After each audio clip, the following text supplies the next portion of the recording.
Hello, you're here today with the Hometown Gardener, University of Florida Institute of Food and Agricultural Science residential horticulture agent, David Austin.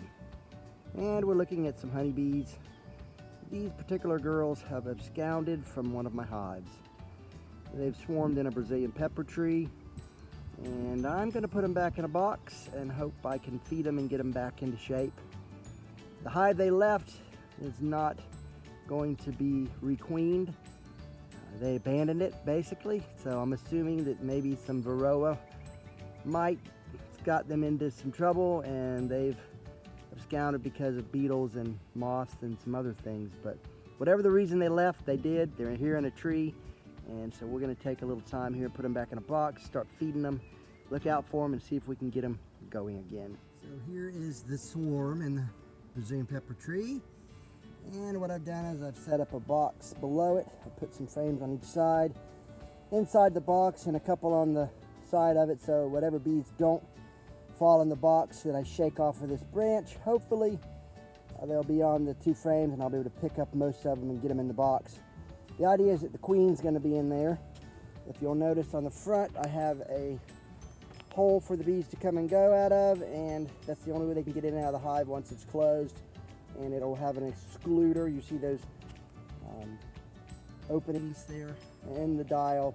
I'll dial it over to that. That's an excluder. Queen won't be able to get out of this. The thing about a swarm is when they're in swarm mode, you put them in a box, you see them coming and going, you think they're happy, and you find out they left a couple days later because they were still in swarm mode. They were still looking for a home.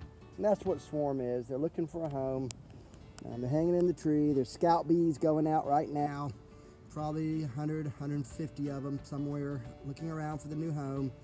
They will come back and tell the other bees where the spot is they found, and those bees will look. It's usually just the scout bees that do that, and then at some point they come to a quorum and they decide where they're going to go, and once they do that, they all head out. And I think the bees that are scout bees kind of do the deciding, and the queen is kind of hustling along for the ride. So we don't want these gals in a new home. We want to take these and put them in my new box here. It's not a new box, it's an old box.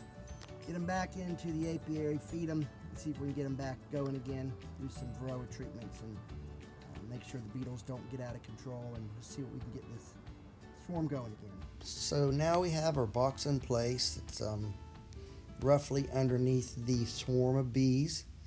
And so what we're going to do here is I'm going to pull this branch down, kind of measure it, and see that when I do shake the bees in the box is in the right spot. Luckily, this branch is a little bit flexible, quite a bit flexible actually, and I can kind of flex it down. I've taken the bee box and stuck it on top of another bee box to give me some height. You can't tell from the video, but we're actually on top of a horse trailer. So I got them lined up, shake them very briskly. You didn't see that hardly happen. It went so fast and I broke the limb. That wasn't in the plan. And the thing about doing things like this, the plan has to change occasionally. So I picked the frames up that I had on each side, and some of the bees have fallen off onto that. A couple frames in there. There'll be 5 frames in this box. It's called a nuke, which is a nucleus hive. And down the road, when they fill this box out, they'll go into either an 8 frame or a 10 frame. Got an inside cover going on top of that. And then here's the cover. I'm just going to prop it up there briefly. There's a hole on top of the inside cover, so the bees are going to that hole. They naturally gravitate toward the hole.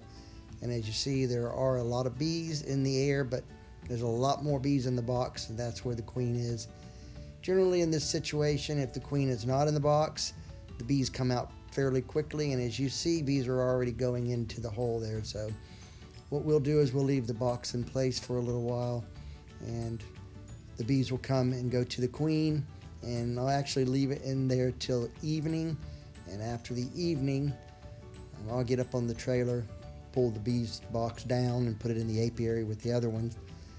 But right now I'm just kind of sitting back. I'm letting some of the bees come to the hive, watching them and see how they're reacting. And it looks real good so far. They're all kind of headed toward the hole going in. And so I'll sit here and watch it for a little bit. And then I'll eventually put the cover back on and get ready to push the beehive back and leave it there for till the evening comes. In the evening, all those bees should get in that box. So I'm turning the dial, and that goes to an excluder. That excluder allows the worker bees, the female worker bees, to come and go, but the queen bee is inside and she can't get through that excluder.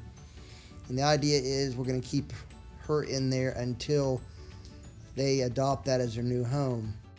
So in a nutshell, that's how you would take a swarm, shake it into a box, and try to make those bees your own. I'm David Austin, the Hometown Gardener, on Facebook and on YouTube, University of Florida Institute of Food and Agricultural Science in Highlands County. Thank you.